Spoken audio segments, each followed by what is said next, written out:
Proto-thrash roots, 1974 to 1982. The roots of thrash metal stretch back nearly a decade before the genre officially took shape in 1983. These early years are often called the Proto-thrash era, where individual songs and bands introduce pieces of the thrash blueprint without yet creating the full style. In 1974, Queen's Stone Cold Crazy delivered an unusually fast and frenetic pace for its time. Guitarist Brian May later acknowledged the track was pushed to match Freddie Mercury's frantic lyrics. Its speed and choppy structure stood apart from typical hard rock. When Metallica covered it in the 1990s, the connection was solidified, and the song became widely cited as an early thrash ancestor. A year later, Black Sabbath's Symptom of the Universe moved away from the band's slow, blues-based doom sound into a fast, down-picked riff that directly foreshadowed thrash. That riff showed how heaviness could come from speed and rhythm, not just dark atmosphere. In 1977, Judas Priest's Dissident Aggressor introduced another crucial innovation, the extreme use of double bass drumming, performed by 19-year-old Simon Phillips. This gave the music a rapid, machine-like drive. Rob Halford's ferocious vocals on the track added a sense of aggression far beyond traditional heavy metal. Slayer later covered the song, showing its direct influence. By 1979, Motorhead became the clearest bridge between punk and metal. Albums like Overkill emphasized relentless speed, distorted bass, and lyrics focused on street life instead of fantasy. Their tempo and raw energy appealed equally to punk fans and metalheads, providing the crossover blueprint that thrash would expand. The final proto-thrash catalyst came from Venom. Their 1981 debut, Welcome to Hell, and 1982's black metal were raw, chaotic, and laced with satanic imagery. While often imprecise compared to later thrash, their attitude and extremity directly inspired the most aggressive regional scenes, including Germany's Kreator and Brazil's Sepultura. By the early 1980s, thrash's building blocks were in place. Queen and Sabbath offered speed and riffing. Judas Priest added technical intensity and double bass drumming. Motorhead brought punk urgency, and Venom injected raw chaos and darker themes. These elements set the stage for thrash's formal birth in 1983. Year Zero. The official birth of thrash metal is traced to 1983, often called the genre's Year Zero. This was the year when all of the scattered proto-thrash elements coalesced into a distinct, fully defined style. The central event was the release of Metallica's debut album, Kill 'Em All, in July 1983 on the small New York label Megaforce Records, run by John and Marcia Zazula. Metallica had recently relocated from Los Angeles to the San Francisco Bay Area and recruited bassist Cliff Burton, whose classical training and technical ability expanded the band's scope. Only months earlier, guitarist Dave Mustaine had been dismissed for substance abuse, leading to the recruitment of Kirk Hammett from Exodus. This lineup shift not only fueled long-lasting rivalries, but also positioned Exodus as an unsung pioneer, since Hammett's riffs and approach were carried into Metallica. Kill 'Em All contained all the hallmarks of thrash: relentless down-picked riffs, fast tempos often exceeding 180 beats per minute, double bass drumming, and lyrics about youthful rebellion and destruction. Songs like Whiplash became anthems of speed and aggression. It was the first full-length thrash metal album, setting the template for everything that followed. Meanwhile, in Los Angeles, Slayer released their debut album Show No Mercy in December 1983 on Metal Blade Records. While released after Kill 'Em All, it pushed the style toward darker, more extreme territory, with tremolo-picked riffs, satanic themes, and blistering speed. This gave thrash its first brush with the extreme metal edge that would later influence death and black metal. On the East Coast, Anthrax released early material leading up to their debut Fistful of Metal in early 1984, but they had already begun building a reputation by 1983. Their sound incorporated both the aggression of thrash and the humor and grit of New York hardcore, giving rise to what would later be known as crossover thrash. At the same time, Exodus had been active since 1979 in the Bay Area and were already playing thrash songs live. Their 1982 demos circulated widely in the underground tape trading networks, influencing Metallica and other early bands.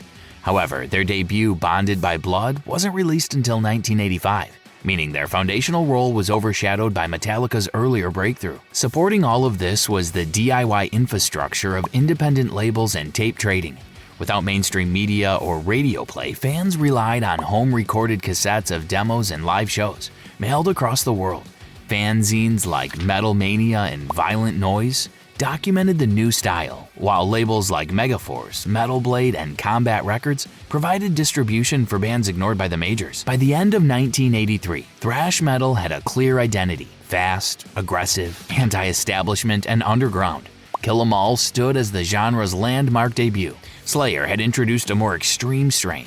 Anthrax was giving the East Coast its own flavor, and Exodus had proven the Bay Area's central role, even if history gave Metallica the first mover advantage. Regional scenes and their signatures, 1983 to 1985. Once thrash metal crystallized in 1983, it quickly divided into distinct regional scenes, each marked by different aesthetics, influences, and lyrical focuses.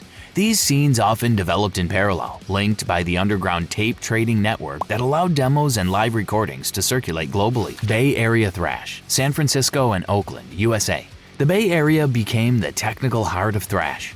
Venues like The Stone, Mabuhay Gardens, and Ruthie's Inn gave a stage to bands including Metallica, Exodus, Testament, Death Angel, Violence, Forbidden, and Dark Angel. The style here emphasized tight downpicking, complex riff structures, and technical solos. Albums like Kill 'Em All, 1983, and Exodus's Bonded by Blood, 1985, established the sound. Rivalries were friendly but notable. For example, Exodus and Metallica competed early on, especially after Kirk Hammett left Exodus for Metallica. East Coast thrash, New York and New Jersey, USA. On the opposite coast, the East Coast scene developed a grittier, punk-infused approach. Bands like Anthrax, Overkill, and Nuclear Assault often played the L'Amour in Brooklyn or CBGB. Independent labels such as Combat and Megaforce supported these acts. The East Coast sound was faster, rawer, and infused with New York hardcore attitude. Anthrax leaned into humor and crossover appeal, while Overkill gave a more aggressive, streetwise edge. Their work helped formalize crossover thrash, blending hardcore punk brevity with thrash's aggression. Teutonic thrash, Germany. Germany's Ruhr area produced a uniquely extreme thrash scene, often called the Teutonic Trio: Kreator, Sodom, and Destruction. Their sound was raw, chaotic, and apocalyptic, with less polished production than American bands. Noise Records was the critical label, distributing their albums across Europe. Releases like Kreator's Pleasure to Kill in 1986 and Sodom's In the Sign of Evil EP in 1984 carried satanic and warlike themes, and their vicious aesthetic directly inspired black and death metal scenes later in the decade. Brazilian thrash. In South America, thrash developed under harsher social and political conditions. Brazil's scene, with bands like Sepultura, Sarcófago, and Volcano, expressed rage against dictatorship, poverty, and repression. Their sound was raw, chaotic, and leaned heavily into proto-death metal extremity. Sepultura, formed in 1984, became the flagship band, blending thrash precision with tribal drumming and later evolving into groove metal. Sarcófago, fronted by Sepultura's former singer Wagner Lamounier, pushed even further into black and death metal territory. Other scenes. Outside the main four, several secondary movements took shape. Canada produced technically ambitious acts such as Voivod, Annihilator, Razor, and Sacrifice. Their work often incorporated progressive or sci-fi elements. In the UK, bands like Onslaught, Sabbath, and Extremity fused thrash with lingering NWO/BHM influences, developing amid social strife and economic decline. By 1985, thrash had become a global movement with clear regional signatures. The Bay Area defined the technical core. The East Coast merged thrash with hardcore. Germany forged a darker and rawer path, and Brazil embodied political fury and chaos. Each scene gave thrash unique momentum, fueling the genre's rapid worldwide expansion. The Golden Age, 1986 to 1990. The years between 1986 and 1990 are widely regarded as the golden age of thrash metal.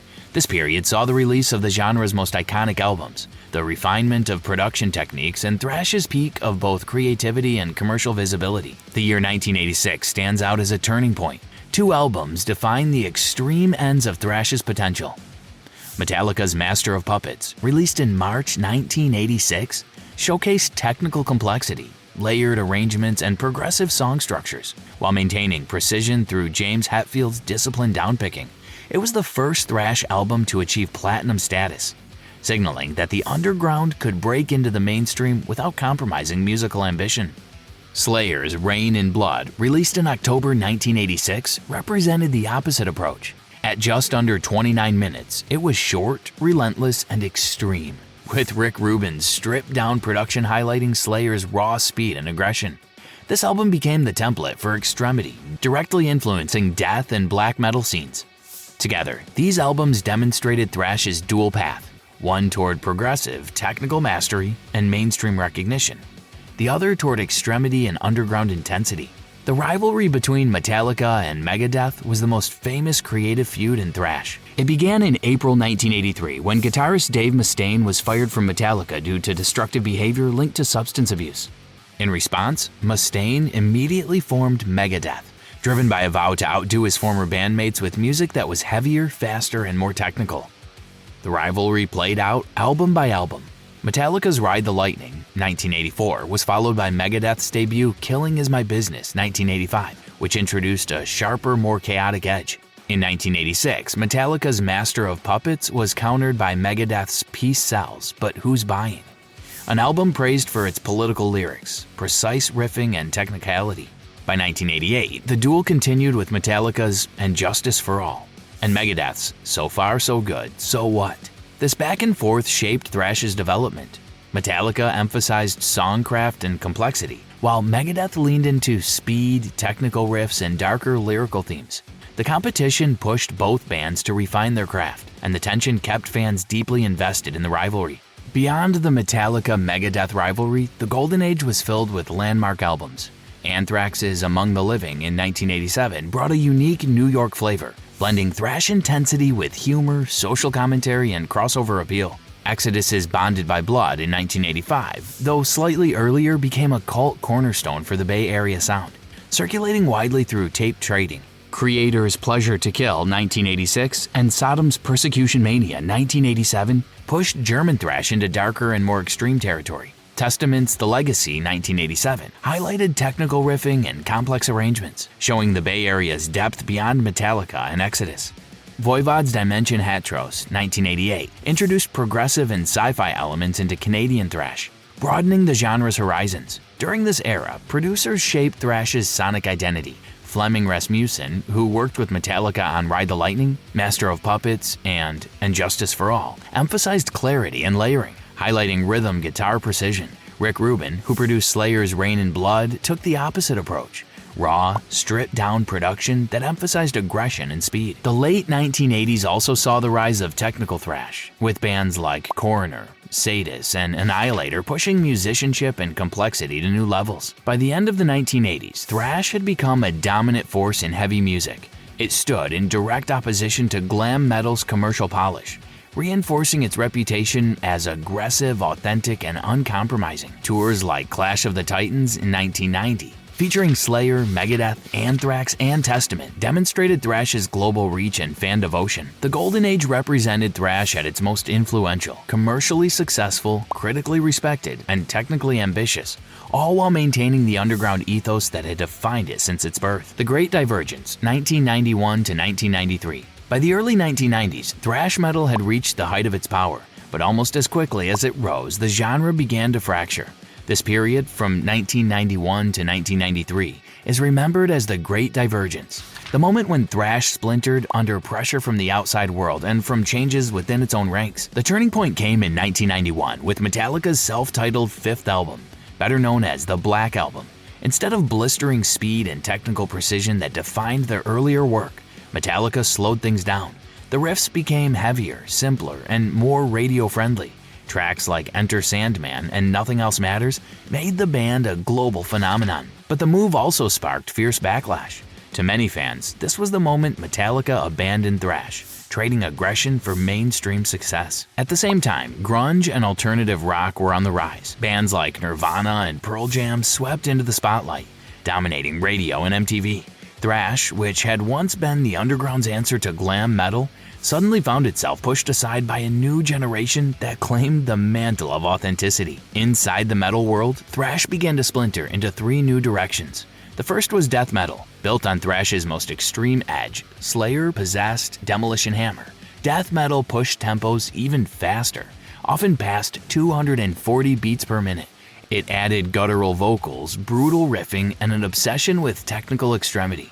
Albums like Demolition Hammer's Epidemic of Violence in 1992, show exactly how thrash evolved into something darker and even more punishing. The second was black metal's second wave. Venom, Sodom, and early Kreator had already planted the seeds with raw, chaotic sound and satanic themes. In the early 1990s, Scandinavian bands took those elements and amplified them into a new genre. The icy atmosphere and occult focus of black metal were built directly on thrash's most vicious qualities. And the third was groove metal, sometimes called post-thrash. Instead of racing faster, bands slowed down. Riffs became mid-tempo, heavy, and rhythm-focused. Pantera's Cowboys from Hell in 1990 set the blueprint, crushing syncopated grooves instead of constant speed. Established thrash bands like Testament, Overkill, and Anthrax followed that path through the 90s, adapting to survive. Meanwhile, away from the spotlight, some so-called second tier of thrash refused to abandon the core formula. They kept playing thrash, kept recording albums, and kept the scene alive in the underground. Their dedication ensured the genre never fully disappeared, even as mainstream attention moved on. By 1993, thrash's reign at the top was over, but its DNA lived on in death metal, black metal, groove metal, and in the stubborn loyalty of the bands who never gave it up. Cultural impact, revival, and modern thrash, 2000s to today. Thrash metal's mainstream era may have ended in the early 1990s, but its influence never faded. More than any other heavy genre, thrash served as the blueprint for modern extreme metal. It replaced the blues-rooted structures of classic heavy metal with speed, precision, and aggression, creating the foundation for death, black, and groove metal to exist at all. Thrash also built its own culture. Fans defined themselves in opposition to the glam scene of the 1980s. Denim, leather, high-top sneakers, and patched vests became the uniform. Concerts were places for moshing, headbanging, and collective release. And while glam metal leaned on MTV and the radio, thrash relied on tape trading and fanzines, creating a global underground network that connected Brazil to Germany, Canada to California, long before the internet. By the late 1990s, thrash had been pushed underground, but in the early 2000s it came roaring back. This revival era had two fronts. First, the classic bands returned to form. Exodus released Tempo of the Damned in 2004, proving that the Bay Area pioneers still had fire. Testament, Kreator, and Overkill followed with some of their strongest late career work, reclaiming their status as genre pillars. Second, a new generation picked up the torch. Bands like Municipal Waste, Warbringer, and Power Trip embraced the original thrash template and injected it with youthful energy. Power Trip's Nightmare Logic, released in 2017, became an instant classic before the band's rise was cut short by tragedy. These new acts didn't reinvent thrash, they celebrated it, proving that the sound's urgency and aggression still connected with a new audience. The legacy of thrash also came full circle with the Big Four tours in 2010 and 2011, when Metallica, Slayer, Megadeth, and Anthrax shared the stage for the first time. These events cemented thrash's place in history, honoring both the rivalries that once split the genre and the unity that defined its culture. Today, thrash is no longer chasing mainstream relevance. Instead, it thrives as a vital living tradition. From the underground loyalty of its old guard to the energy of new bands, thrash continues to prove that speed, precision, and raw defiance never go out of style. And if you want to dive deeper into thrash yourself, check the description for a full list of essential albums, tracks, and live performances, the core of the thrash canon.